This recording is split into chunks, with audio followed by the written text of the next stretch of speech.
Hello అండి, welcome to our YouTube channel. ఈరోజు morning అయితే లేచి ఫస్ట్ ఆఫ్ ఆల్ అయితే నేను రెడీ అయ్యానండి. రెడీ అయ్యి దేవునికి దండం పెట్టుకొని అంబలు అంటారు కదా, అంబలు అయితే నేను ప్రిపేర్ చేసి తాగానమాట. అంబలి మార్నింగ్ అయితే అంబలి తాగడం అనేది మాకు అలవాటు. పల్లెటూరులో మా అమ్మ అంటే పనికి వెళ్తుంది కాబట్టి అంబలి తాగేసి ఉపాధి పనులు అంటారు కదా, దానికైతే వెళ్ళిపోయింది మా అమ్మ అయితే. ఆ తర్వాత నేనైతే అంబలి తాగేసి ఇగోండి టిఫిన్ అయితే ప్రిపేర్ చేస్తున్నాను. ముందు రోజు ఇడ్లీ అనేది నానబెట్టుకున్నాను అనమాట, పిండి రుబ్బేసి మిక్సీ పెట్టి.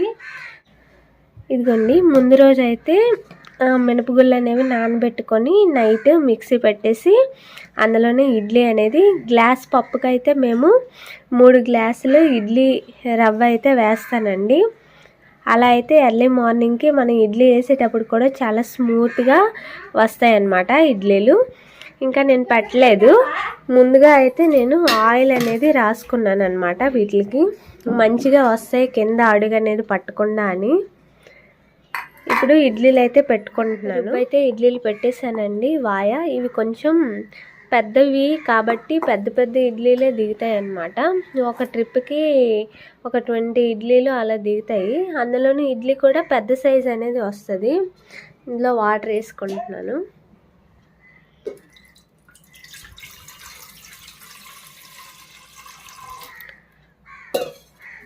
పాత్ర కూడా ఇది పెద్దది కాబట్టి మాకు ఒకే ట్రిప్కి అయితే ఒక 20 ఇడ్లీలు అయినా దిగిపోతాయండి. చట్నీ ఇంకా ప్రిపేర్ చేసుకోలేదు, చట్నీ కూడా ప్రిపేర్ చేసుకుంటాను ఇప్పుడు. ఇడ్లీలోకి నార్మల్గా అయితే టమాటా చట్నీ అయితే బాగుంటుందండి. దగ్గరగా చేసుకున్నా పర్లేదు, లేదు కొంచెం వాటర్ ఎక్కువగా వేసి మనం ప్రిపేర్ చేసుకున్నా కానీ చాలా బాగుంటుంది. ఇడ్లీ పాత్రలో ఉండే హోల్స్ అనేవి డిఫరెంట్ సైడ్స్లో ఉండేటట్లు చూసుకోవాలండి. ఒకే సైడ్లో అంటే వాటర్ అనేది బాగా మరిగేటప్పుడు ఆ ప్రెషర్ వల్ల ఇడ్లీలు అనేవి వాటర్ అనేది తగిలి ఇడ్లీలు సరిగా రావన్నమాట. మూత పెట్టేటప్పుడు ముందే అవి చూసుకోవాలి మనం. ఇడ్లీ ఒకవైపు అలాగే ఇంకోవైపు అయితే వేడి నీళ్ళు పెట్టానండి. వేడి నీళ్ళు దేనికి అంటే ఇప్పుడు వచ్చే వాటర్ అనేది సరిగ్గా ఉండకపోవడం వల్ల, ముఖ్యంగా ఏంటంటే ఈ వేసవి కాలంలో డయేరియా అనేది ఎక్కువగా ఉంటుందండి. వామిటింగ్స్ అలాగే మోషన్స్ అనేవి కంటిన్యూస్గా అవుతూ ఉంటాయి. సో అందువల్ల మనకు వచ్చే వాటర్ ఏదైతే ఉందో దాన్ని మరగపెట్టుకొని తాగడం వల్ల మనకు కూడా ఎటువంటి ఆరోగ్యాలకు సంబంధించిన ప్రాబ్లమ్స్ అనేవి రావు. ఇడ్లీలు అయితే ఆల్మోస్ట్ ఉడికిపోయాయి, దించేస్తాను. ఇంకా చట్నీ అయితే రెడీ అవుతుంది. టమాటాలు కూడా చట్నీ కోసం అయితే కోసానండి. టమాటాలతో పాటు ఉల్లిపాయలు కూడా ఒక 2 కట్ చేసుకున్నాను. టమాటా చట్నీలో ఉల్లిపాయలు కూడా వేసుకోవడం వల్ల ఏంటంటే చిక్కగా వస్తుంది అన్నమాట చట్నీ అనేది. అలాగే కొంచెం మిరపకాయలు అనేవి వేసుకున్నాను, పచ్చిమిర్చి, లేదు ఎండుమిర్చి ఉన్నాయి అంటే లాస్ట్లో మనం తాలింపు పెట్టేటప్పుడైనా ఎండుమిర్చి అనేది వేసుకోవచ్చు. ముక్కలకి అంతా సాల్ట్ పట్టేటట్లు నేను ఉప్పు, గడ్డ ఉప్పు అంటారు కదా, ఆ ఉప్పు కూడా వేసుకున్నాను.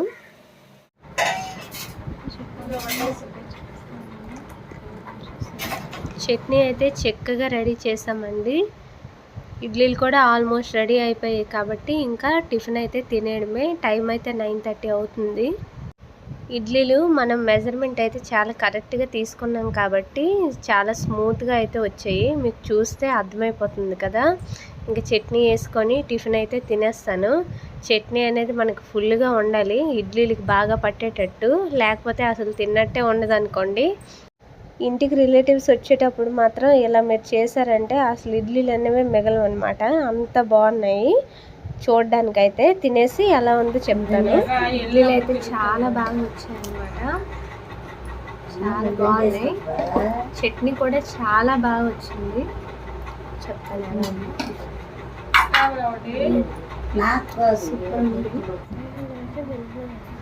ఊర్లోకి దానిమ్మ పళ్ళు అయితే వచ్చాయండి, చాలా ఫ్రెష్గా ఉన్నాయి కదా అని తీసుకున్నాము. పళ్ళు అయితే చాలా టేస్టీగా ఉన్నాయి.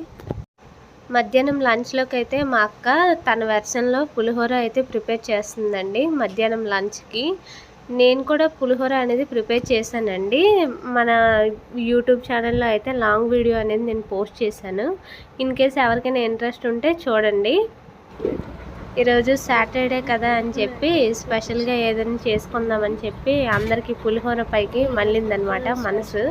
సో మరి ఎందుకని చెప్పేసి మా అక్క అయితే పులిహోర ప్రిపేర్ చేసింది. మధ్యాహ్నం లంచ్ ఇదే అనమాట. పులిహోర అయితే పుల్లగా భలే చేసిందనమాట.